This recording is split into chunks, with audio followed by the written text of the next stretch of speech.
नमस्कार, आप देख रहे हैं खबर फास्ट। बड़ा मुद्दा लेकर हाजिर हूं मैं, पूजा सचदेवा। कोरोना की दूसरी लहर का कहर इतना खतरनाक है कि पिछले साल के भी सारे रिकॉर्ड टूटते जा रहे हैं।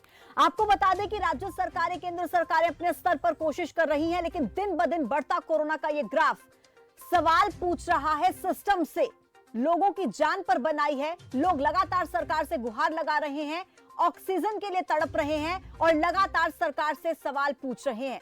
लेकिन इसी बीच एक सवाल ये कि कोरोना की इस बढ़ती स्पीड पर ब्रेक लगाने का क्या अब एक ही फॉर्मूला बचा है, लॉकडाउन? क्या सरकार दोबारा से संपूर्ण लॉकडाउन पर विचार कर सकती है? बड़ा मुद्दा में आज इसी पर करेंगे चर्चा।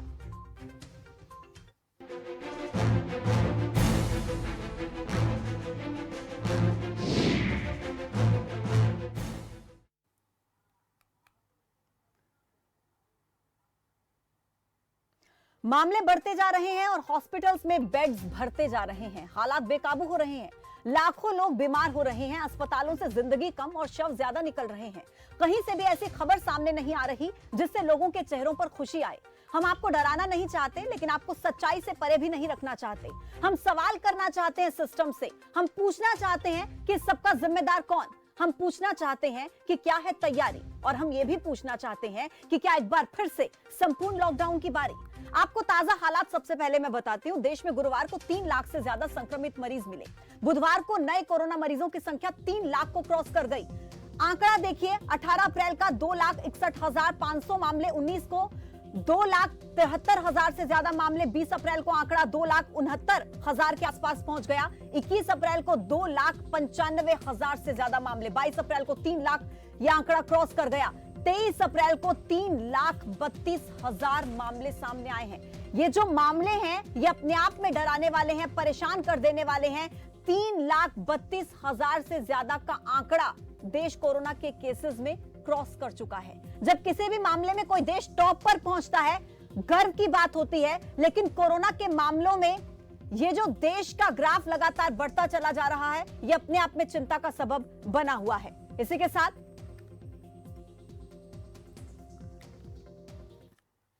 दिल्ली के सर गंगाराम अस्पताल में पिछले 24 घंटों में 25 मरीजों की मौत हो चुकी है। दिल्ली के जीटीबी अस्पताल का हाल ऐसा है कि मरीजों का अस्पताल के बाहर ही इलाज करना पड़ रहा है। हालात केवल दिल्ली में ऐसे नहीं है, बल्कि दिल्ली, मुंबई, लखनऊ, नासिक, बेंगलुरु समेत कई बड़े शहर ऐसे हैं जहां पर कोरोना से हाहाकार मचा है। मरीज ऑक्सीजन और बेड्स के लिए तड़प रहे हैं। आज इस खास चर्चा के लिए मेरे साथ 3 मेहमान जुड़ेंगे, उन्हीं से सवाल करेंगे। सबसे पहले इस वक्त मेरे साथ जुड़ चुके हैं हेल्थ एक्सपर्ट डॉक्टर विनय गुप्ता। सर, बहुत बहुत स्वागत है आपका। डॉक्टर विनय, किस तरीके से देखते हैं सबसे पहले सरकार की तैयारी को? 1 साल मिला, कोरोना को पूरा 1 साल बीत चुका है। मार्च में कोरोना का कहर बरपा था देश में। 1 साल से ज्यादा का समय बीत चुका है। ये जो 1 साल सरकार को तैयारी के लिए मिला, किस तरीके से देखते हैं? क्या तैयारी की सरकार ने? ये जो 1 साल सरकार के पास था वो बहुत ही ज्यादा इम्पोर्टेंट था पूजा जी, क्योंकि इस 1 साल के दौरान सरकार ने 3 से 4 महीने का लॉकडाउन पूरे देश में लगाकर रखा। और आपको बताना चाहूंगा कि लॉकडाउन कोरोना का इलाज नहीं है। इस दौरान सरकार को बेटर हेल्थ फैसिलिटीज अवेलेबल करवानी चाहिए थी, जैसे कि ऑक्सीजन सिलेंडर देश में पर्याप्त मात्रा में है या नहीं, क्योंकि बहुत समय से वैज्ञानिक इस बारे में चेतावनी जारी कर रहे थे पूजा जी कि वायरस जो है वो म्यूटेट भी कर सकता है और वायरस जो है वो रिटर्न भी हो सकता है, क्योंकि ये एक नया वायरस है अपने तरीके का। तो ये क्या चेंज लेकर दोबारा से फैल जाएगा ये कहना बहुत मुश्किल था। लेकिन सरकार ने जिस तरह से अपना जो ढुलमुल रवैया अपनाया, एक तरफ आप इलेक्शंस करवा रहे हैं दूसरे स्टेट्स में, सभी स्टेट्स में, और दूसरी तरफ आप ये ऐलान कर रहे हैं टीवी पर आकर देशवासियों से कि आप कोरोना के चलते दूरी बनाए रखें, एक दूसरे के से मास्क लगाइए, लेकिन दूसरी तरफ आप इलेक्शंस कंडक्ट करवा रहे हैं। तो ये तो दोहरा चरित्र है। या हमें अपनी प्रायोरिटीज डिसाइड करनी होगी पूजा। अगर सरकार चाहती है कि हमें कोरोना को कंटेन करना है तो उसके हिसाब से तैयारी करनी है। अगर आपने चुनाव कराना है तो पहले आप चुनाव ही करा लीजिए। उसके बाद मैं बताना चाहूंगा, जिस तरह से हमने जो इंपोर्टेंट मेडिकल डिवाइसेस थे, मास्क थे, रेमडेसिविर जो टैबलेट्स थी, या और तरह के अन्य सामान जो कोरोना में मरीजों के लिए काम आते थे, हमने अपनी अंतरराष्ट्रीय छवि सुधारने के नाम पर कि हम अंतरराष्ट्रीय दूसरे देशों की हेल्प कर रहे हैं, हमने पाकिस्तान तक को, म्यांमार तक को, श्रीलंका तक को, नेपाल तक को। बात कही डॉक्टर विनय, आपने अभी एक महत्वपूर्ण बात कही कि कोरोना रुक नहीं सकता लॉकडाउन लगाने से, लेकिन इसी से जुड़ा मेरा एक सवाल यह है, आप रोज आंकड़े देखते हैं टेलीविजन चैनल्स पर, मामले बढ़ रहे हैं लगातार, बेड्स फुल होते जा रहे हैं, ऑक्सीजन की किल्लत है। इस चेन को कहीं पर तो ब्रेक करना होगा ना। अगर ब्रेक नहीं हो रही है चेन, तो रोक तो लगानी होगी ना। क्या आपको लगता है कि कोरोना के मामलों पर रोक लग सकती है लॉकडाउन लगाने से? थोड़ा धीमा हो सकती है रफ्तार? जी डेफिनेटली बिल्कुल रोक लग सकती है पूजा जी, क्योंकि अगर आप इटली का उदाहरण देखें तो पूरे यूरोप की हालत देखकर या पूरे यूएसए में जब वहां पर एक दिन में 2 लाख केसेस आ रहे थे, एक दिन में हजारों हजार संख्या में लोग मर रहे थे, तो शायद हम सोच भी नहीं सक रहे थे कि शायद इटली, स्पेन या यूएसए में कभी कोरोना कंट्रोल हो पाएगा या नहीं। लेकिन उन देशों ने अपनी हेल्थ फैसिलिटीज को बेहतर किया। रोजाना जो वहां के प्रधानमंत्री या प्रेसिडेंट, राष्ट्रपति थे, इस पर अपडेट लेते थे कि कैसी हमारी तैयारियां हैं, उस हिसाब से जनता को जागरूक करते थे। तो जनता और जो नेता है और जो हमारा शासक है, उसके जो बीच का सामंजस्य है, वो दोनों मिलकर ही आप कंट्रोल कर सकते हैं। अब आपने बहुत अच्छा सवाल उठाया कि रोक लग सकती है क्या? बिल्कुल लग सकती है। अब अगर आप लॉकडाउन करें तो उसके बाद ये आश्वस्त करें लोगों को कि हाँ, आपके लिए जो हेल्थ फैसिलिटीज है वो तैयार है, लोगों में विश्वास उत्पन्न होगा, वो भी फॉलो करेंगे कि हाँ, हमें रूल्स फॉलो करने हैं। लेकिन एक तरफ तो आप हेल्थ फैसिलिटीज को बेटर कर नहीं रहे हैं, आपने लॉकडाउन खोल दिया अचानक से, फिर आपने बहुत महत्वपूर्ण बात कह रहे हैं डॉक्टर विनय। आपके पास वापस लौटूंगी। 2 और मेहमान मेरे साथ जुड़ चुके हैं। हुकुम सिंह भाटी हैं, प्रवक्ता बीजेपी के, आरएन मलिक है, राजनीतिक विश्लेषक। दोनों का बहुत बहुत स्वागत। हुकुम सिंह जी, आपका रुख करते हुए डॉक्टर विनय से बातचीत कर रही थी मैं कि 1 साल मिला सरकार को तैयारी करने के लिए, क्या तैयारी की सरकार ने, किस तरीके से देखते हैं आप हेल्थ एक्सपर्ट होने के नाते। लेकिन डॉक्टर विनय का कहना है कि अपनी छवि विदेशों में अच्छी करने के चलते अपने देश में कहीं ना कहीं कमी रह गई सर। हुकुम सिंह जी। पूजा जी, अभी मैं पूरा सवाल सुन नहीं पाया है। अभी थोड़ा सा सर मैं ये पूछ रही हूँ, मैं आपसे ये पूछ रही हूँ कि मैं अभी डॉक्टर विनय से बात कर रही थी, हेल्थ एक्सपर्ट जुड़े हुए हैं हमारे साथ। आवाज सुन पा रहे हैं आप मेरी? हाँ, मैं सुन रहा हूँ। उनका कहना यह है कि अपने देश में, अपने देश की छवि को विदेशों में अच्छा करने के चक्कर में अपने देश के लिए कमी रह गई कहीं ना कहीं सरकार से।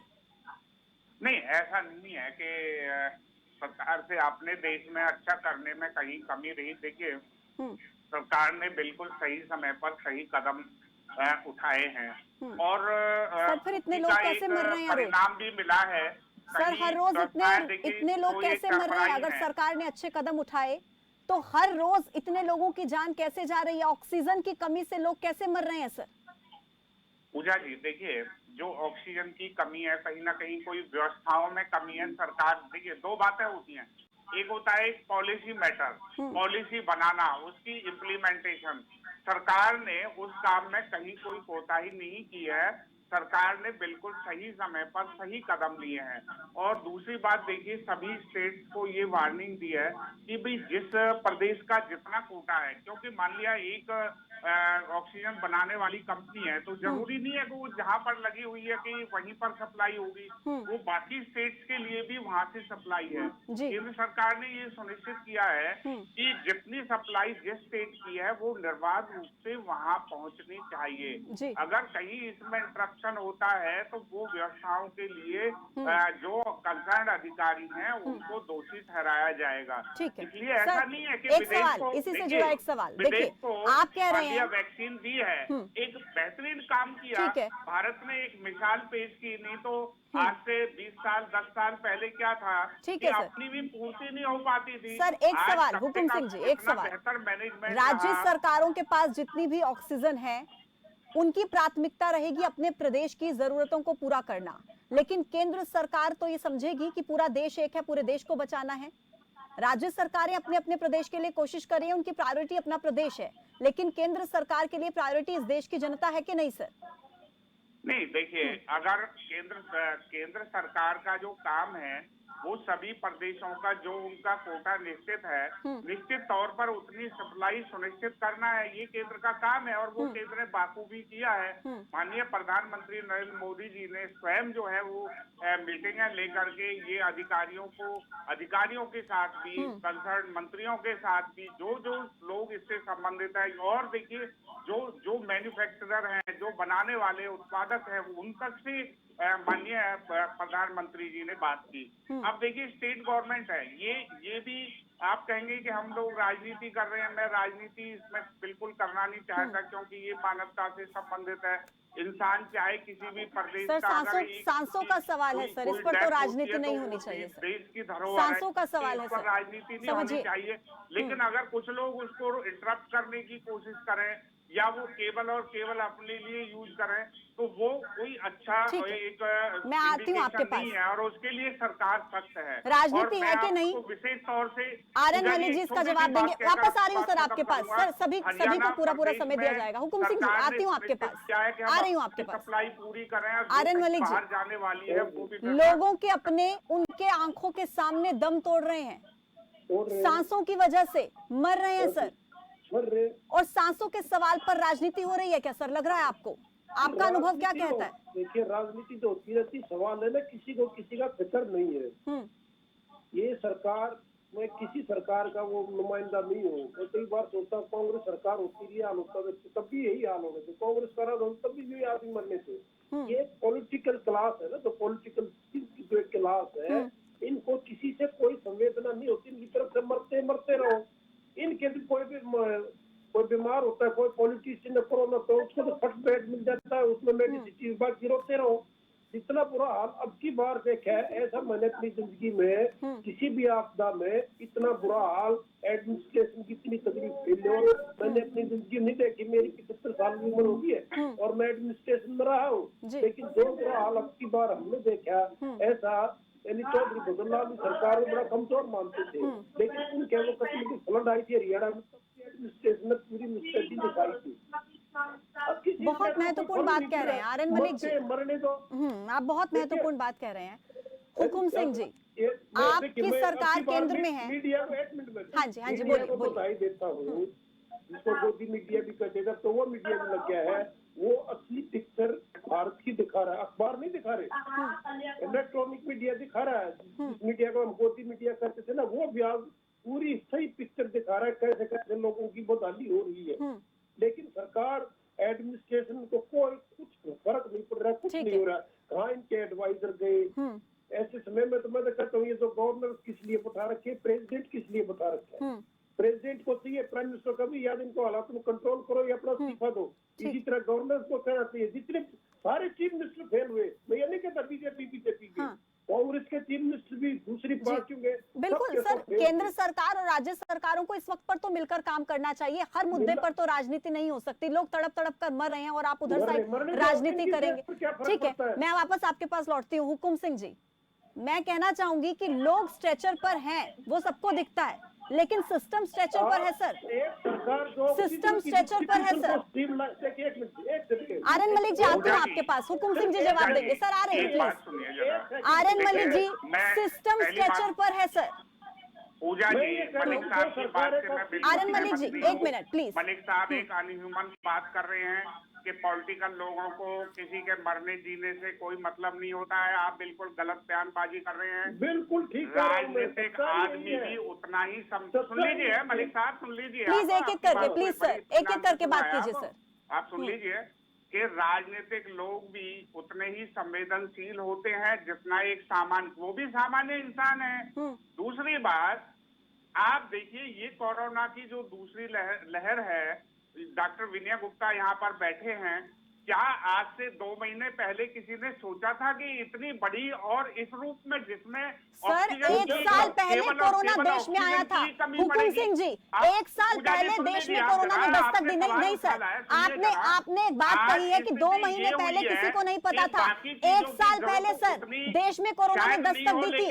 1 साल का वक्त सर आपको मिला था सर, प्लीज 1 साल का वक्त मिला सर आपको। कहीं कोई इंटरप्शन है, कहीं कोई व्यवस्था में गलती है, कोई जानबूझ के उसको खराब करने की कोशिश कर रहा है, उसका आप सरकार के माथे मढ़ेंगे? नहीं, सरकार ने देखिए समय पर पॉलिसी बनाई, इम्प्लीमेंटेशन की है। उसके अलावा आप देखिए बहुत चंद 1-2 दिन में इसके परिणाम बिल्कुल हर प्रदेश को मानना पड़ेगा। हुकुम सिंह जी आप एक बात देखिए, प्लीज एक बार सुनिए, सवाल सुनिए। जीवन भी चाहिए और आजीविका भी चाहिए। जवाब दे रहे हैं, सवाल भी सुन लीजिए कितने सेंसिटिव प्लीज सर। एक उन्होंने ये बात कही है। हुकुम सिंह जी प्लीज सुनिए, एक बार सवाल सुनिए। आप कह रहे हैं कि 2 महीने पहले किसको पता था कि कोरोना इतना घातक होगा? मार्च में कोरोना ने देश में दस्तक दी थी सर, 1 साल का वक्त मिला और अगर सवाल सरकार से नहीं पूछेंगे तो सर किससे पूछेंगे? आपको जनता ने चुना है, आपकी जिम्मेदारी है सर। इस एक एक जान, एक एक इंसान की जान सरकार के लिए महत्वपूर्ण होती है सर। एक एक व्यक्ति की जान। जिस घर से एक 22 साल का 23 साल का नौजवान बेटा चला गया हो, जिसके सामने उसके पिता ने दम तोड़ दिया हो, सर उनसे पूछकर देखिए क्या बीतती होगी उन पर। एक एक जान मुझे लगता है सरकार के लिए महत्वपूर्ण होनी चाहिए। पूजा जी देखिए कई बातों को हमें बिल्कुल एक मानवीय संवेदना के हिसाब से समझना पड़ेगा। ये राजनीतिक विषय है ही नहीं, ये राजनीतिक विषय के रूप में आप इसे ना लें। ये एक ह्यूमन एक बहुत बड़ा विषय है। देखिए आज मैं कई बातों को इसलिए मैंने कहा है, इसका प्रभाव अब नौजवानों में देखने को मिल रहा है, जबकि पहली वेव में सबसे ज्यादा प्रिकॉशन 60 और अबव के लोगों के लिए सरकार ने, एक्सपर्ट ने, डॉक्टर बैठे हैं यहाँ पर विनय, आप देखिए वो लोग भी, डॉक्टर्स भी कहते थे कि भाई 60 एंड अबव के लिए बड़ा खतरनाक है। अब इस वेव का एक अलग ही वो रहा कि नौजवानों में इसका बड़ा ज्यादा दुष्प्रभाव एक देखने को मिल रहा है। अचानक इतनी तेजी से आया है कि इसने सबके तो हाथ पैर फुला दिए हैं। सर ठीक है, लेकिन मैं आपकी बात से पूर्णतया सहमत हूँ, पूरे तरीके से आपकी बात से सहमत हूँ। हुकुम सिंह जी ऑफिसर जिम्मेदारी से काम नहीं, हरियाणा प्रदेश में सुन लीजिए सर सवाल तो सुन लीजिए। ठीक है, अब वापस आती हूँ आपके पास। डॉक्टर विनय गुप्ता, अगला सवाल आपसे। मेरी रिक्वेस्ट है हुकुम सिंह जी, प्लीज सवाल सुनिएगा, उसके बाद जवाब दीजिएगा प्लीज सर।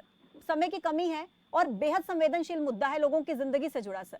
डॉक्टर विनय गुप्ता, क्या लगता है इस समय पर, क्योंकि देखिए हर राज्य की स्थिति अलग है, हर राज्य में कोरोना का उस तरीके से विस्फोट नहीं है, कई राज्यों में स्थिति ठीक ठाक है, क्या आपको लगता है ऐसे में राज्य सरकारों को यह डिसीजन लेना चाहिए लॉकडाउन को लेकर के, क्योंकि पूरे देश में लॉकडाउन लगाना क्या इस वक्त पर सही होगा? डॉक्टर विनय गुप्ता जी देखिए, मैं तो इतना ही कहना चाहूंगा पूजा जी कि लॉकडाउन लगाए चाहे कुछ भी करे सरकार, लेकिन उस बीच अपनी तैयारी पूरी कीजिए। अब अभी हुकुम सिंह जी ने एक बात कही कि हमारी सरकार ने हल्के में नहीं लिया। अरे भाई साहब, आपकी सरकार के मंत्री डॉक्टर हर्षवर्धन ने मार्च 2020 में ये ट्वीट किया था, जब वर्ल्ड हेल्थ ऑर्गेनाइजेशन इसको महामारी घोषित कर चुकी थी कोरोना को, तो हर्षवर्धन जी ने कहा था कि कोई घबराने की जरूरत नहीं है, जब शायद हम नमस्ते ट्रंप नाम का इवेंट कर रहे थे अपने देश में। तो तब से लेकर अब तक सरकार के पास 1 साल तक का समय था पूजा जी। इस बीच तो प्रधानमंत्री के पहले और अब के भाषण में काफी फर्क आ जाना चाहिए था। तब हमने एक भाषण दिया था प्रधानमंत्री जी ने कि दूरी जरूरी है, मास्क लगाइए, सैनिटाइजर लगाइए, अपने हाथों में नहाइए धोइए। लेकिन जो अब कल का भाषण दिया, वहां प्रधानमंत्री जी को पूरे फैक्ट्स के साथ आना चाहिए था कि आपके लिए इतने हॉस्पिटल्स रेडी हैं, आपके लिए इतने इमरजेंसी बेड्स रेडी हैं, आपके लिए इतनी दवाई है, इतने ऑक्सीजन सिलेंडर्स हैं, क्या इंफ्रास्ट्रक्चर है, क्या हमारा प्लान है। आज भी राजनीति कर रहे हैं। दिल्ली और केंद्र के बीच में अब तक सामंजस्य नहीं है। दिल्ली कह रहा है कि हमारी ऑक्सीजन सप्लाई काट दी, महाराष्ट्र कह रहा है कि हमारी ऑक्सीजन सप्लाई काट दी। आपको लॉकडाउन को लेकर कोई स्पष्ट स्थिति नहीं है। स्कूल वाले कह रहे हैं कि स्कूल आपने बंद कर दिए, लेकिन शराब के ठेके आपने खोल रखे हैं। और मतलब आपकी स्पष्ट जो नीति है, वो स्थिति है, वो क्या है? हुकुम सिंह जी, सर के सवालों का भी जवाब दीजिएगा, डॉक्टर विनय के सवालों का भी, और मेरा सवाल भी इसी से जुड़ा है। क्या आपको लगता है कि पूरे देश में इस वक्त संपूर्ण लॉकडाउन लगाने की जरूरत है, ताकि, क्योंकि कोरोना की चेन तो ब्रेक हो नहीं रही है, तो इस कोरोना की चेन पर कहीं ना कहीं एक फुल स्टॉप लगाया जा सके, या फिर कहीं पर इसको कहीं ना कहीं रोका जा सके, ताकि सरकार को थोड़ा और वक्त मिल जाए तैयारी करने का? क्या आपको लगता है इस वक्त संपूर्ण लॉकडाउन लगाने की जरूरत है क्या? पूजा जी देखिए, माननीय प्रधानमंत्री जी ने राष्ट्र के नाम संबोधन दिया था अभी 2 दिन पहले, और उन्होंने अपनी सरकार की पूरी तैयारी का, अब डॉक्टर साहब कहते हैं जी ये बताना चाहिए इतने बेड हैं, ये तो रोज आंकड़ा आ रहा है। हर प्रदेश के स्वास्थ्य मंत्री बता रहे हैं, केंद्रीय स्वास्थ्य मंत्री बता रहे हैं, एवरी डे आ रहा है। उसके अलावा कहीं कमी है तो वो बेड, और बीआरडीओ ने 400 बेड बढ़ा दिए कि जो और जहां बढ़ाए जा रहे हैं, बहुत सारे प्राइवेट हॉस्पिटल्स को और उनको जो है परमिशन दी है, सरकारी और ज्यादा जो है कोविड सेंटर और डेवलप किए हैं, और ये सब व्यवस्थाएं सरकार कर रही है। बहुत अच्छी बात है।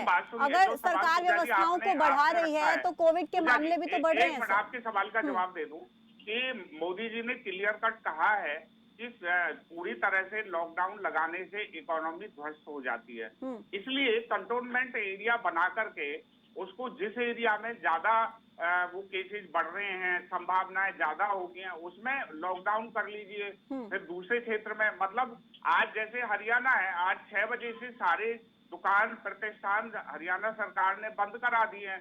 तो जबकि आज सुबह से गतिविधि चल रही थी, अब बंद करा दी है।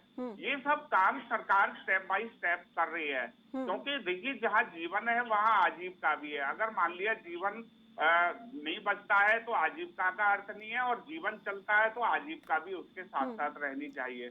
और दूसरी बात, सरकार, अभी डॉक्टर साहब ने कहा था, हर्षवर्धन जी ने क्या किया है दो महीने, 4 महीने, 6 महीने के पीरियड में।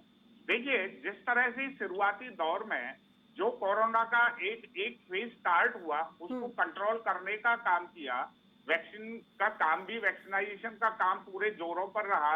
अब नौजवानों तक के लिए जो है परमिट कर दिया है। उसके अलावा हॉस्पिटल्स को सुप्रीम कोर्ट ने पूछा है, जो स्वास्थ्य की सुप्रीम सेवाओं कोर्ट को ने दुरुस्त करने का सेंट्रल काम गवर्नमेंट से पूरे पूछा देश है। में किया। हुकुम सिंह जी, अभी आपने कहा कि हुकुम महाराष्ट्र सिंह में जी, दिक्कत सवाल, है, मेरी आवाज दिल्ली सुन में पा रहे दिक्कत हैं है, जहाँ कांग्रेस हुकुम सिंह सरकार जी। है, फिर आप कहेंगे राजनीति हम कर रहे हैं, वहीं दिक्कत हुकुम क्यों सिंह होती जी, है? आप सवाल समय पर नहीं स्टेप सुनते, लेना आपकी चाहिए। तकलीफें हैं, आप सवाल नहीं पूजा सुन जी, रहे हैं। बहुत सारे काम हुकुम ऐसे सिंह हैं जी, जो सवाल स्टेट तो सुन गवर्नमेंट लीजिए को सर। करने होते हैं, जो स्टेट गवर्नमेंट अपना टीकरा दूसरे आर्यन के मलिक जी, ऊपर आपका फोड़ रुख दो। करूंगी। ये आज की क्या लगता है, राजनीति हो सरकार गई जो है। तैयारियां कर रही है वो इसलिए काफी है केंद्र या फिर सरकार नाकाफी? किसी भी भेदभाव आर्यन के मलिक साथ जी, नहीं, पूरी तरह से हुकुम सिंह जी तक मेरी आवाज पहुंच रही है नहीं, प्लीज चेक कीजिए। हेलो, आर्यन मलिक जी, हाँ जी बताएं। देखिए जी, बात ये है कि ये है एपिडेमिक, जी, इसको बोलते हैं कम्युनिकेबल डिजीज। कम्युनिकेबल डिजीज के दो पहलू होते हैं, दोनों इतने इंपॉर्टेंट, एक प्रिवेंटिव, एक क्यूरेटिव। प्रिवेंटिव के ऊपर बिल्कुल जोर नहीं, सारा जोर लगा हुआ है क्यूरेटिव के ऊपर। अब हम क्यूरेटिव में ही फेल हो गए हैं। कैसे फेल हुए हैं? कि नंबर 1, ऑक्सीजन की कितनी भारी किल्लत है। अभी हुकुम सिंह भी कुछ कहे, मैं इनसे एक रिक्वेस्ट थोड़ा कीजिए का हॉस्पिटल में जाओ, खुद विजिट करे और अपने आंखों देखा हाल देखे, और इससे ज्यादा मैं कुछ नहीं कहूंगा। ये डिस्टेम्पर कर रहे हैं सारी बातों को। नंबर 2, एक तो ऑक्सीजन, नंबर 2 वेंटिलेटर है कि नहीं, बेड है कि नहीं, ये बात ठीक है। एक बात तो देखो, सरकार की मैं मानता हूँ, पहली बात तो ये सरकारों की, राज्य सरकारों की भी उतनी 50% है जिम्मेदारी, इतनी 50% गवर्नमेंट ऑफ इंडिया की। ये कह देना सब कुछ सेंटर करे, हम कुछ ना करें, ये बात बिल्कुल गलत है जी। मैं ये कह रहा था कि क्यूरेटिव साइड में भी हम टोटली फेल हो गए हैं। क्या हमारी इतनी भी क्षमता नहीं कि हम इस ऑक्सीजन की डिस्ट्रीब्यूशन को स्ट्रीमलाइन कर दे। कितने दिन हो गए, दिल्ली का चीफ मिनिस्टर सीख रहा है कि मेरे पास 3 घंटे गिरेगी, 4 घंटे गिरेगी, अपने ऐड में कुछ और बातें करे। वो शायद ज्यादा जोर इस बात पर लगाता, हम फ्री टेस्ट करवा रहे, हम फ्री टेस्ट करवा रहे। अरे फ्री टेस्ट को छोड़िए, तो लोग टेस्ट के तो पैसे दे देंगे, ऑक्सीजन बेड का इंतजाम कीजिए। बेड का इंतजाम करना तो चीफ मिनिस्टर का काम था, ये प्रधानमंत्री जी का थोड़ा काम था। प्रधानमंत्री जी जो काम प्रधानमंत्री जी को करने चाहिए, स्टेट को करने चाहिए। इस मामले में दोनों फेल हो गए। लेकिन आर्यन मलिक जी, आपने एक बात कही, क्योंकि इसी से जुड़ा एक सवाल, आपसे एक सवाल कर रही हूँ आर्यन मलिक जी। अभी देखिए, प्लीज एक सवाल सुनिए, आप पूरा दोनों का जवाब दीजिएगा। अगर सरकार व्यवस्थाओं को बढ़ाने की कोशिश कर रही है, केंद्र सरकार हो या फिर राज्य सरकार, कोई भी सरकार अपनी तरफ से कोशिश कर रही है कि अपने प्रदेश की जनता को बचा ले हम, तो एक तरफ अगर कोशिशें चल रही हैं तो दूसरी तरफ सर मामले भी तो बढ़ रहे हैं ना। आप कितने बेड्स की संख्या बढ़ा देंगे? हाँ, आप कितने डॉक्टर्स की संख्या बढ़ा देंगे? प्रिवेंटिव साइड में आता है। हेलो, हाँ जी, सुन रही हूँ, बताएं सर। एक होता है प्रिवेंटिव, एक केयर होती है। हमारा सारा जोर क्यूरेटिव साइड में लगा है, प्रिवेंटिव साइड में 0 है जी। क्योंकि प्रधानमंत्री की जो एडवाइजरी टीम है, चीफ मिनिस्टर की जो एडवाइजरी टीम है, उसमें प्रिवेंटिव साइड के एक्सपर्ट नहीं है, सारे क्यूरेटिव साइड के। कार्डियोलॉजिस्ट का कोई रोल है इसमें। डॉक्टर के तलवार प्राइम मिनिस्टर के वो सलाहकार, वो कार्डियोलॉजिस्ट को क्या पता। ठीक है, तो डॉक्टर विनय, प्रिवेंटिव आर्यन मलिक जी की बात से कितना सहमत? लॉकडाउन की बात सुनिए डॉक्टर विनय, प्लीज सर, आपके मैं ये मानता हूँ पूजा जी की सरकार प्रिवेंटिव और क्यूरेटिव दोनों ही मेजर्स में फेल है। क्योंकि अगर प्रिवेंटिव मेजर्स भी सरकार ठीक से ले रही होती तो आज जो 3 लाख से ऊपर के रोज के आंकड़े आ रहे हैं, और आपको डराने वाली बात और बता दूं कि आने वाले दिनों में मौत का आंकड़ा और बढ़ेगा, क्योंकि मोर्टेलिटी रेट जो बीमारी है उसमें 1% का है, यानी अगर 3 लाख मरीज मिलते हैं इन्फेक्शियस, तो उसमें से लगभग 1% की मृत्यु हम देख पा रहे हैं कि निश्चित होती होती है। तो जो पिछले कुछ दिनों में 1.5 लाख केसेज आए थे, आज हम उनकी 1,500 के रूप में मृत्यु देख रहे हैं। आज जो 3 लाख केसेज आ रहे हैं, उनकी हम आने वाले हफ्ते 5-6 दिन में, भगवान ना करे, लेकिन फिर भी 3,000 मृत्यु हम देखेंगे। या इससे बुरी स्थिति भी हो सकती है, ये पीक है क्या? जी बिल्कुल, इससे और भयावह स्थिति भी हो सकती है पूजा, क्योंकि एक तो ये वायरस नया है, नया स्ट्रेन है इसका। पहले से ही हमें नहीं पता था कि कोरोना किस तरह से तांडव मचाएगा। नया स्ट्रेन आने के बाद जो डबल म्यूटेंट वेरिएंट कहा जा रहा है और वो भारत में मौजूद है, तो हम इसकी जो प्रोग्नोसिस, हम इसे मेडिकल टर्म में कहते हैं, किस तरह से अपना रुख करेगा, ये बहुत देखने वाली बात है। क्योंकि दूसरा जो वेरिएंट है ना पूजा जी, वो काफी तेजी से संक्रमण फैला रहा है। इट इज क्वाइट, जो फैलाने की जो दर है संक्रमण फैलाने की, वो बहुत ज्यादा है इसकी। और सेकेंडली जो बात मैं ये कहना चाहूंगा कि हमारे को, सरकार को दोनों ही पक्षों को देखना होगा, प्रिवेंटिव भी और क्यूरेटिव भी, क्योंकि अगर 3 लाख मरीज मेरे पास समय की थोड़ी सी कमी है। आप तीनों मेहमानों का बहुत शुक्रिया मेरे साथ इस खास चर्चा में जुड़ने के लिए, तमाम सवालों के जवाब देने के लिए। तो देखिए, स्थिति बहुत ही ज्यादा दयनीय है। जिस भी परिवार के सदस्य ऑक्सीजन की कमी की वजह से उनके सामने तड़प तड़प कर जान गंवा रहे हैं, अपनों को खोने की जो तकलीफ होती है वो सीना चीर देती है। उनके दर्द की कोई दवा नहीं हो सकती। एक एक सांस के लिए झोली फैलाते लोगों की तस्वीरें, उनकी पुकार सच में बेबस कर रही है। ऐसे में आप सबसे हमारी भी एक ही अपील है, आप अपनों का खूब ख्याल रखें। सरकार और ज्यादा सख्ती करे या ना, पर आप खुद पर सख्ती करिए। अपने घरों से बाहर मत निकलिए अगर ज्यादा जरूरी ना हो। बड़ा मुद्दा में मेरे साथ अभी के लिए फिलहाल इतना ही। अपडेट्स के लिए आप जुड़े रहिए हमारे साथ। नमस्कार।